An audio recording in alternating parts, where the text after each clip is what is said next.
안녕하세요. 김거희TV입니다. 오늘 오전에 제가 제 지인으로부터 어떤 글을 받았어요. 이 글을 보고 제가 너무 공감이 가서 이 글을 한번 제가 소개를 해야 되겠다 하는 생각이 들어서 오늘 이 영상을 찍게 되었습니다. 이 글을 같이 보면서 제가 일부 해설을 곁들여 드리도록 하겠습니다. 같이 글을 볼게요. 이런 글의 내용입니다. 제목은 없고 이런 식으로 쭉 써 있는 거예요. 내용을 한번 같이 읽어보도록 하겠습니다. 노조가 기업을 지배하고 전교조가 교장을 지시하고 환자가 원장을 좌지우지하고 학생이 선생을 갖고 놀고 여자가 군대를 조롱하고 대한민국은 강제로 군대를 보내는 나라예요. 젊은 남자들에게만 병역의 의무를 부과를 하면서 여자들은 군대를 안 가고 젊은 남자들만 강제로 군대를 가고 있는데 군대 병역의 의무가 없는 여자들이 지금 대한민국 군대를 조롱을 하고 있는 내용을 적시하고 있습니다. 젊은이가 노인을 비웃고 누구나 우리는 늙어서 노인이 되는데 요즘 젊은 사람들이 노인을 뭐 틀딱이니 이런 얘기를 하면서 비웃는 것을 얘기를 하고 있네요. 오산시 아줌마들이 정신병원을 문 닫게 하고 사시 불합격자가 법무부 장관하고 지금 조국이라는 사람이 있죠. 조국이라는 사람이 있는데 이 사람이 사법고시에 합격을 못한 사람입니다. 그런데 이 사람을 지금 법무부 장관으로 앉히려고 하고 있어요. 정말 말도 안 되는 일들이 대한민국에 일어나고 있습니다. 통역사가 외교장관하고 지금 우리나라의 외교장관, 간경화 외교장관을 말하는 겁니다. 통역사를 했었는데 외교에 대한 전문성이 없는 사람인데 통역사를 했을 뿐인데 외교장관으로 앉혀놨어요. 이런 희한한 것들을 비판을 하고 있습니다. 개그맨이 헌법 강의하고 김제동을 말하는 겁니다. 이거 김제동 개그맨인데 헌법에 대해서 잘 알지도 못하고 당연히 법 전문가는 아닌 거예요. 근데 이런 사람이 지금 헌법 강의를 하고 돌아다녔습니다. 김제동 유사 지식인이라고 볼 수도 있고 개그맨이라고 볼 수도 있는 이런 좌파 연예인 이 사람이 지금 헌법 강의를 하고 있는 것도 적어놨네요. 학생운동 출신이 청와대에 포진하여 나라를 운영하는 나라. 오늘날 대한민국 청와대를 말하는 겁니다. 학생 때 그야말로 운동권 출신, 좌익에 완전 경도돼 있거나 주사파, 김일성을 신으로 모시는 주사파 출신들 이런 사람들이 지금 청와대에 포진을 해서 국정 운영을 하고 있습니다. 이 부분은 정말 심각한 문제인데 이렇게 빼놓지 않고 비판을 하고 있네요. 마이너스 성장을 찍어도 경제가 잘 돌아간다며 지금 우리 대한민국이 이전 분기에서 정말 최악의 마이너스 성장을 찍고 있습니다. 마이너스 성장을 기록을 하고 있어요. 전 세계가 잘 나가고 있는데 미국, 일본, 그 외 여러 나라들이 지금 그야말로 경제 호황을 이루고 있습니다. 전 세계가 지금 잘 먹고 잘 살고 있는데 우리나라만 지금 나홀로 마이너스 성장을 찍고 있어요. 그런데 우리 문재인 정부는 경제 좋다. 거시적으로 볼 때 우리나라 경제가 잘 돌아가고 있다 하고 얘기를 했어요. 그리고 나서 또 한켠에서는 우리나라 경제가 잘못된 거는 이명박 박근혜 탓이다. 이렇게 얘기를 하고 있어요. 그럼 우리나라 경제가 잘 돌아가는 중이라는 겁니까? 안 돌아가는 중이라는 겁니까? 둘 중에 하나만 해야지. 여기 가서는 마이너스 성장인데도 불구하고 크게 볼 때, 거시적으로 볼 때는 우리나라 경제가 좋다라고 하면서 딴 데 가서는 또 우리나라 경제가 안 좋은 건 이전 정부들 탓이야. 이명박 박근혜 탓이야. 이렇게 책임 회피를 하고 있어요. 한미일 동맹을 멀리하고 중국몽을 꿈꾸는 대통령이 있는 나라. 문재인 대통령을 말하는 거죠. 중국몽은 아메리칸 드림이랑 다릅니다. 아메리카 드림 같은 경우는 누구나 미국에 와서 성공하세요. 미국에는 성공이 있습니다. 누구나 우리나라, 미국을 말하는 거죠. 미국에 와서 성공을 하세요. 이게 아메리칸 드림이고 중국몽은 중국이 성공한다는 거예요. 중국에 와서 성공하세요. 이게 아니라 중국이 세계 최강국이 된다. 중국이 잘 살게 된다. 이겁니다. 아메리칸 드림이랑 중국몽이랑은 완전 다른 얘기예요. 중국몽은 그야말로 중국이란 나라가 성공하겠다 하는 얘기고 아메리칸 드림은 누구나 미국에 와서 꿈을 이루세요 라는 의미라는 것도 우리들이 알 필요가 있을 것 같아요. 그런데 지금 우리나라는 한미일 삼각동맹으로 이루어져 있는 나라입니다. 우리나라의 동맹국이 미국이지만 미국과 일본이 동맹으로 엮이면서 자연스럽게 한국, 미국, 일본 이 삼각동맹이 구축되어 있는 이런 상황인데, 이 한국이 지금 미국과 일본을 오히려 멀리하고 중국과 북한에 가까이 붙어 있는 모습을 보이고 있습니다. 굉장히 이것도 심각한 문제인데 이 역시 빼놓지 않고 다루고 있습니다. 일을 안 해도 알바보다 돈을 더 많이 주는 나라, 외노자가, 외국인 노동자가 돈을 더 많이 받는 나라, 군은 스스로 무장을 해제하고, 우리나라 지금 문재인 정부 들어서 GP를 폭발을 하고 그야말로 우리나라 경계 태세를 허물고 있습니다. 그런 부분을 얘기를 하고 있네요. 적에게 허락받고 정찰기를 띄우고, 정찰기는 몰래 띄워야지 의미가 있는 겁니다. 몰래 쓱 보고 오는 게 정찰기인데 북한한테 물어보고 허락을 받고 나서 정찰기를 띄우고 있다. 군인은 스마트폰 게임에 빠져있는 나라. 얼마 전에 이제 군인들한테 스마트폰을 쓸 수 있도록 허용을 해줬어요.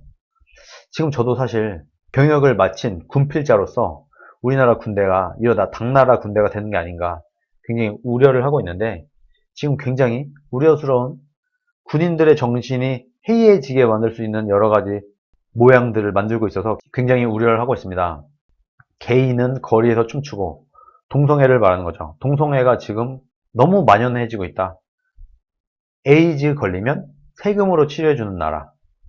에이즈 환자 한 명당 한 달에 3,400만 원이나 필요하다고 해요. 에이즈에 걸렸다 하면은 우리나라는 이게 전체 100%다 국가 세금으로 치료를 해주고 있습니다. 에이즈 환자 한 명당 1년에 수천만 원의 세금이 투입이 되고 있어요. 그리고 에이즈는 동성애 때문에 걸릴 가능성이 매우 높다라는 게 통계로 나오고 있습니다. 그런데 지금 동성애를 합법화를 해야 된다. 그리고 동성애가 정당해야 된다. 이런 주장을 하는 나라로 우리나라가 바뀌고 있습니다.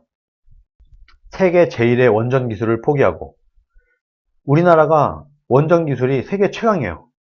그러다 보니까 대한민국의 원전 기술은 가장 값싸게 전기를 만들 수 있고, 가장 깨끗하게 공해 없이 전기를 생산할 수 있고, 가장 안전해요.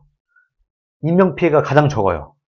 가장 깨끗하고 가장 싸고 가장 안전한 이 원전 기술을 갖고 탈원전을 하고 있어요. 우리나라가 지금 이 가장 좋은 기술을 과감하게 버리고 탈원전을 하고, 더 비싸고 더 더럽고 더 지구에 환경오염을 일으키고 더 위험한, 인명피해가 더 큰 그런 다른 화력발전이나 이런 것들로 지금 대체를 하고 있습니다. 태양광 발전, 화력발전 이런 걸로 대체를 하고 있어요. 그러다 보니까 당연히 상식적으로 생각을 해보세요. 가장 싼 기술을 포기를 하고 더 비싼 기술을 확장을 하고 있어요. 그러면은 당연히 전기에, 원천 전기에 생산 단가가 올라갈 거 아니겠어요? 그러면은 필연적으로 전기를 생산하는 가격이 올라가다 보면 당연히 전기의 가격은 오를 수밖에 없습니다. 그런데 지금 문재인은 국민들한테 사기를 쳤어요. 전기세를 올리지 않겠다 하고 사기를 쳤어요. 그런데 이게 조삼모사인 겁니다. 전기세를 안 올린다고 한다고 해도 결국에는 그 적자를 세금으로 떼어야 되는 거 아니겠습니까? 그러면 똑같은 거예요.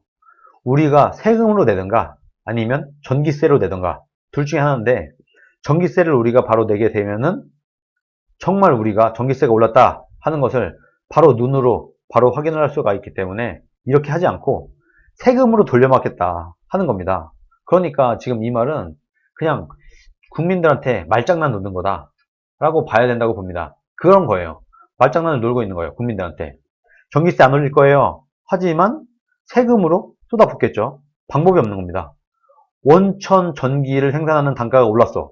그러면 당연히 적자 폭이 생길 것이고, 적자 폭이 생기지 않으려면 전기세를 올리는 방법밖에 없는데 전기세를 안 올려. 그럼 세금으로 떼올 수밖에 없는 거죠. 그런 겁니다. 이런 부분을 우리는 간과를 해서는 안 된다. 원전 기술의 폐기는, 탈원전의 결과는 반드시 전기세 인상으로 따라올 수밖에 없다. 전기세를 올리지 않는다고 하면은 세금으로 보존하는 것이다. 조삼모사다. 어쨌든 우리가 쓰는 전기의 가격은 올라갈 수밖에 없다 라는 말씀입니다. 하도급 국가로 스스로 전락하는 나라. 오늘도 이것을 평등이라 포장하며 선동을 하는 나라. 그 나라가 작금의 대한민국인 것이다. 여러분 어떻게 보셨나요?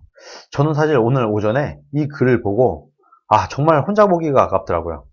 이거는 좀 널리 알려야 되겠다 라는 생각이 들었습니다. 그래서 오늘 소개를 하게 된 것이고요.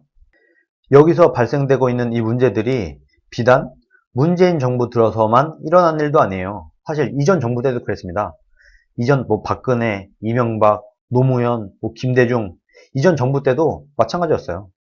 우파 정부라고 하는 소위 자유민주주의 시장경제 정부라고 하는 이명박 박근혜 정부 때도 그렇게 별반 달라지진 않았습니다. 비슷했어요.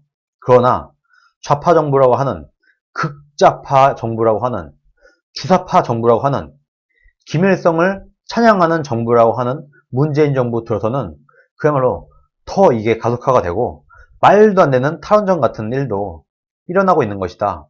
거기다가 노조 대한민국. 노조가 정부 위에 군림을 해서 그야말로 기업을 쥐고 흔들고 있는 이런 형국에까지 오게 된 것이다. 여기서 더 밀리면 그야말로 우리나라가 어떻게 되겠습니까? 나라 꼴이 이게 뭡니까 지금.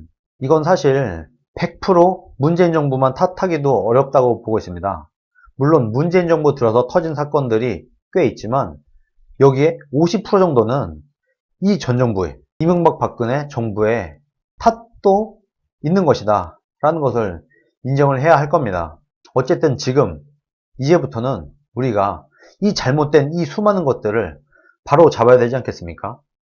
지금 비록 좌파 정부가 들어섰다고 하지만 이 정부를 열심히 비판을 해서 이런 여러 가지 문제들을 정상화시키려고 노력을 해야 될 것이고, 우파 정부가 들어선다고 하더라도 이 다음에 또다시 좌파 정부가 들어서던 우파 정부가 들어서던 이런 것들을 해결을 할 수 있어야 된다. 좌우를 떠나서 이런 말도 안 되는 것들을 정상화시키는 노력을 해야 된다. 그러려면 우리는 이것을 깨닫고 있는 국민들은 좌우를 넘어서 그야말로 우파 좌파를 넘어서 여야를 넘어서 이 난제된 문제들을 해결을 하기 위해서 우리가 지혜를 모으고 우리 국민들에게 이런 사실들을 알려야 되지 않나 생각을 합니다.